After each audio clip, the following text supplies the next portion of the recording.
हाँ जी, आज हम करेंगे प्रश्नावली 11.1 का क्वेश्चन नंबर 2। इसके नोट्स मैंने शॉर्ट वीडियो में डाल रखे हैं, वहीं से आप देख लीजिएगा। देखिए अब इस क्वेश्चन को हम ध्यान से समझेंगे। देखिए, शंकु का कुल पृष्ठीय क्षेत्रफल आपको ज्ञात करना है, जिसकी त्रियक ऊंचाई 21 मीटर है और इसका आधार का व्यास जो है वो 24 मीटर है। देखिए मैं आपको एक शंकु बना देती हूँ यहाँ पर। ये देखिए शंकु कुछ इस तरीके का होता है, ठीक है। और ये जो टेढ़ी लाइन जाती है वो इसकी होती है त्रियक ऊंचाई, जिसको हम एल से डिनोट करते हैं, और ये हमें दे रखी है 21 मीटर, ठीक है। ये इसका आधार बोला जाता है, ठीक है, आधार है। और इसका व्यास हमें दे रखा है, इसका व्यास हमें दे रखा है 24 मीटर, ठीक है। तो देखिए इसका कैसे इसको सॉल्व करना है। देखिए शंकु का कुल वक्र पृष्ठीय क्षेत्रफल ज्ञात करना है, कुल वक्र पृष्ठीय क्षेत्रफल ज्ञात करना है। इसका मतलब आपको ये जो सर्कल वाले, ये जो राउंड वाला एरिया है उसका एरिया भी निकालना है, विद ये जो आधार है इसका भी निकालना है, ठीक है। तो आपको पता है इसका फॉर्मूला हमें निकालना, फॉर्मूला हमें पता है कि शंकु का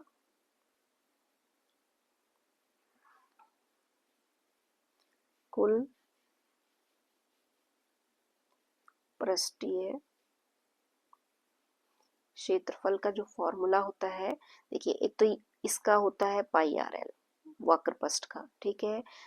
जब कुल निकालना है तो इसका क्या है, आधार का भी एरिया निकालना है, आधार का भी जो क्षेत्रफल होता है वो हमको प्लस कर लेना है इसमें।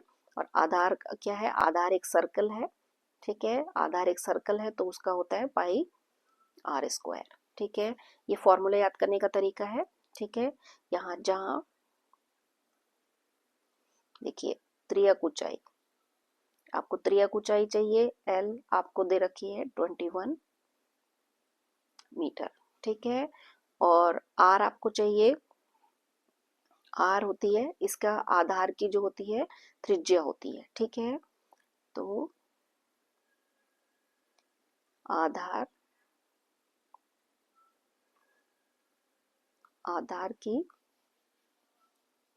त्रिज्या, आधार की त्रिज्या हम आर लेते हैं, और वो क्या होती है, व्यास की क्या होती है, आधी होती है। ये पूरा होता है, और त्रिज्या जो होती है यहाँ से नापी जाती है, इसके मध्य से, इसका मिड पॉइंट जो होता है, इसका बीच का जो होता है, मतलब ये ध्यान रखिए कि जो व्यास होता है और त्रिज्या जो होती है वो व्यास की क्या होती है, आधी होती है, ठीक है।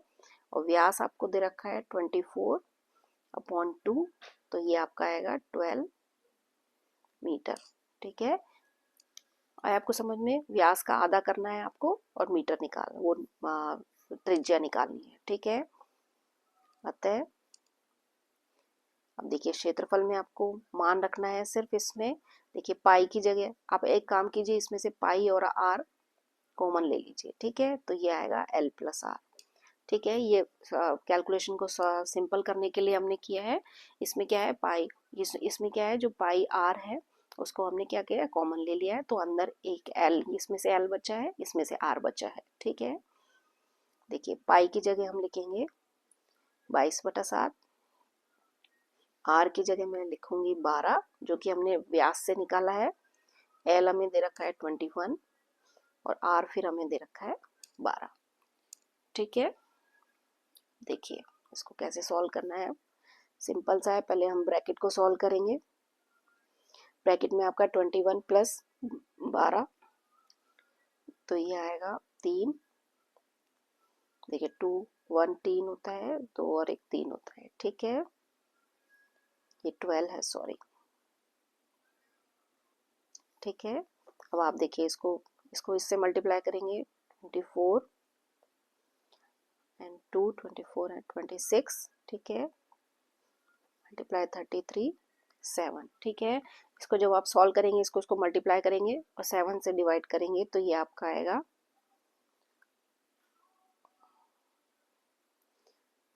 ठीक है, मीटर स्क्वायर। यूनिट का आपको बहुत ध्यान रखना है, हमेशा क्षेत्रफल जो होता है मीटर स्क्वायर में निकालना होता है। यदि आपने ये नहीं लगाया तो आपके मार्क्स कट सकते हैं एग्जाम्स में, ठीक है। तो ध्यान रखिएगा, इसमें सिंपल सा है, आपको कुल वक्र पृष्ठीय क्षेत्रफल निकालना है। कुल का मतलब होता है आपको ये वक्र का भी निकालना है और आधार का भी निकालना है। तो वक्र पृष्ठ का क्षेत्रफल होता है पाई आर एल, बहुत से क्वेश्चन में सिर्फ यही पूछा है। और यहाँ क्या करना है, आधार का भी निकालना है, तो आधार का क्षेत्रफल होता है पाई आर स्क्वायर। ठीक है, उसके बाद हमें त्रिज्या नहीं दी हुई है, व्यास दे रखा है, जो त्रिज्या होती है वो व्यास की आधी होती है। ठीक है, एक बार मैं फिर आपको बता देती हूँ। देखिए ये सर्कल होता है, ठीक है, ढंग से नहीं बना हुआ है। यहाँ ये इसका सेंटर होता है, यहाँ से ये इसकी त्रिज्या होती है। ठीक है, ये यहाँ से यहाँ भी इसकी त्रिज्या होती है, इसको इससे मिलाएंगे तो भी इसकी त्रिज्या होगी, ये भी इसकी त्रिज्या होगी, क्योंकि सेंटर से किसी भी पॉइंट को आप मिला लीजिए वो त्रिज्या होगी। लेकिन इसी त्रिज्या को जब हम आगे बढ़ा देते हैं तो ये व्यास कहलाती है, और जो व्यास होती है, ये जो व्यास है ये क्या होती है, त्रिज्या की दुगनी होती है, या आप कह सकते हैं कि जो त्रिज्या होती है वो व्यास की आधी होती है। ठीक है, जैसे ये 2 है और ये 2 है, तो व्यास कितनी होगी, 4 हो गई। ठीक है, अब 4 का आधा करेंगे तो आप रेडियस निकल, आपका त्रिज्या निकल जाएगी। ठीक है, आया आपको समझ में? तो ये सिंपल सा क्वेश्चन है, कोई ज्यादा टफ क्वेश्चन नहीं है। इसके सॉल्यूशन के नोट्स देखिए, यहाँ पे तो इसकी राइटिंग थोड़ी मेरी सही नहीं आई है, लेकिन मैंने इसके नोट्स बहुत अच्छे से डाल रखे हैं, आप जाके चेक कर सकते हैं शॉर्ट वीडियो में। इसका लिंक मैं डिस्क्रिप्शन में डाल दूंगी, वहां से जाके आप चेक कर सकते हैं। डिस्क्रिप्शन में आपको पूरी प्लेलिस्ट का भी लिंक मिल जाएगा, वहां से आप हर एक क्वेश्चन उसमें से जाके देख सकते हैं। लॉन्ग वीडियो अभी कम डले हुए हैं, शॉर्ट वीडियो में सारे नोट्स डले हुए हैं पूरी एक्सरसाइज के। ठीक है, ओके, थैंक यू।